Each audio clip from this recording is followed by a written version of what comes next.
আমাদের ঝিনাইদহের এক মাননীয় সংসদ সদস্য 12 মে চিকিৎসার জন্য তিনি ভারতে গিয়েছিলেন। ভারতে যাওয়ার পরে আমরা 2 দিন পরে তার আর কোনো খোঁজ খবর পাইনি। এতে উদ্বিগ্ন হয়ে তার মেয়ে আমাদেরকে খোঁজ খবর জানালে আমাদের পুলিশ এই ঘটনাটি ইন্ডিয়ান পুলিশের সঙ্গে যোগাযোগ রাখছিলেন। আমরা আজকে সুনিশ্চিত হয়েছে সকালবেলায় ভারতীয় পুলিশ জানিয়েছেন যে তিনি খুন হয়েছেন। তা আমরা ইতিমধ্যেই তাদের যে তথ্য ভারতীয় পুলিশ আমাদেরকে দিয়েছিলেন সেই তথ্য অনুযায়ী আমাদের পুলিশ, বাংলাদেশের পুলিশ, এদের তথ্য অনুযায়ী তাদেরকে যারা খুন করেছেন কিংবা খুনের সঙ্গে সম্পৃক্ত ছিলেন আমরা যারা সন্দেহ করছি এবং তাদের থেকে যা আমরা তথ্য পেয়েছিলাম সেই তথ্য অনুযায়ী তাদের মধ্যে থেকে আমরা 3 জন অপরাধীকে আমাদের পুলিশ ধরেছেন এবং তাদের জিজ্ঞাসাবাদ চলছে, তদন্ত চলছে। আপনারা জানেন ওই এলাকাটা একটা সন্ত্রাস কবল এলাকা, ওই ঝিনাইদহের এলাকাটা ওই সীমান্ত এলাকা। আমাদের আনার সাহেব সেখানে মাননীয় সংসদ সদস্য হিসাবে তিনি দায়িত্ব এইবারও নির্বাচিত হয়েছিলেন। চিকিৎসার জন্য তিনি যাওয়ার পরে এই ঘটনাটি ঘটে। তা আমাদের পুলিশ এটা নিয়ে তদন্ত করছেন। আমরা শীঘ্রই খুনের মোটিভটা কি ছিল আমরা আপনাদেরকে জানাতে পারবো এবং ভারতীয় পুলিশ আমাদেরকে সর্ব ধরনের সহযোগিতা করছে। আমাদের কাছে যা ইনফরমেশন, আমরা আরও ইনফরমেশন যখন পাবো তখন আপনাদেরকে আরও তথ্য আমরা জানাতে পারবো। তা আমরা এইটুকু এখন জানাতে পারছি, মানে আপনাকে জানাতে অত্যন্ত দুঃখজনক, মর্মান্তিক, অনভিপ্রেত। এবং কলকাতা পুলিশ যে ফ্ল্যাটে তাকে হত্যা করা হয়েছে বলে ধারণা করা হচ্ছে সেখানে ঢুকেছিল, কোনো লাশ সেখানে পায়নি।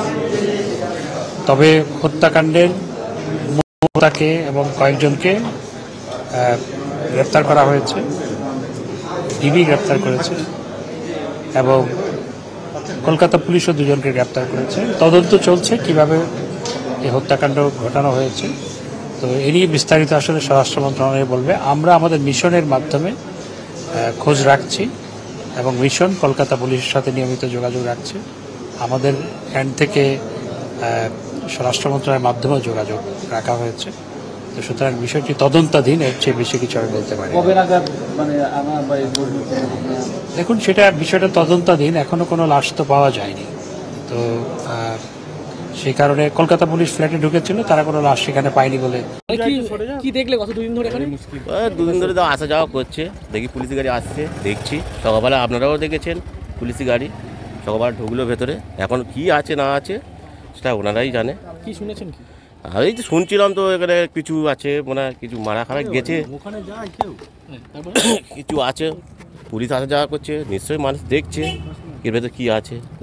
তোমরা কি শুনেছো? এখনো আজও কোনো কিছু শোনা হয়নি। পুলিশ আসছে, এটাই দেখছি। কবে থেকে পুলিশ আসছে? আমরা তো দেখছিলাম কাল থেকেই দেখছি পুলিশ আসছে। কত পুলিশ? নিউটাউন থানা না বাইরে? এখন নিউটাউন থানা, এই সকালবেলা এখন নিউটাউন থানায় ঢুকলো। আপনারা সব ছিলে, দেখলে, এই হচ্ছে। ভেতরে সার্চ করলো ওরা? সেটা আমরা বলতে পারবো না। আপনাদের কিছু জিজ্ঞাসাবাদ করে? না, সেটা জিজ্ঞাসাবাদ করি। তোমার নাম? আমার নাম বাটুল সরকার। একটু আগে যিনি গেলেন উনি কি বাংলাদেশের পুলিশ না ভারতের পুলিশ?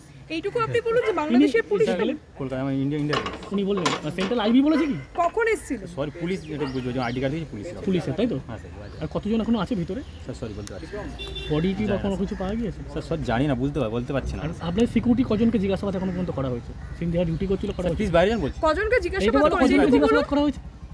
কতজন? আমাদের ডিউটিটা পালন করতে দিন। কতজনকে জিজ্ঞাসাবাদ করা হয়েছে এটুকু আপনি বলুন। কতজনকে জিজ্ঞাসাবাদ করা হয়েছে? ফুটেজ দেখেছো তো? স্যার আমরা দেখেছি। আপনাদের কজনকে জিজ্ঞাসাবাদ করা হয়েছে? ওই দিনকে যারা ছিল 13 তারিখে তাদের তো কয়েকজনকে জিজ্ঞাসাবাদ করা হয়েছে। কি হয়েছিল? সরি স্যার, আপনি কি ছিলেন 13 তারিখে? কজনকে জিজ্ঞাসাবাদ করা হয়েছে? আজকে পুলিশ কতজনের টিম আছে এখানে? আরে এটা তো বলো, কতজনের টিম? বলতেই পারছি না স্যার। গাড়ির ভিতরে কজন আছে আমরা কি করে বলতে পারি? কতগুলো গাড়ি ঢুকেছে এটা বলো। মর্নিং একটাই গাড়ি ঢুকেছে।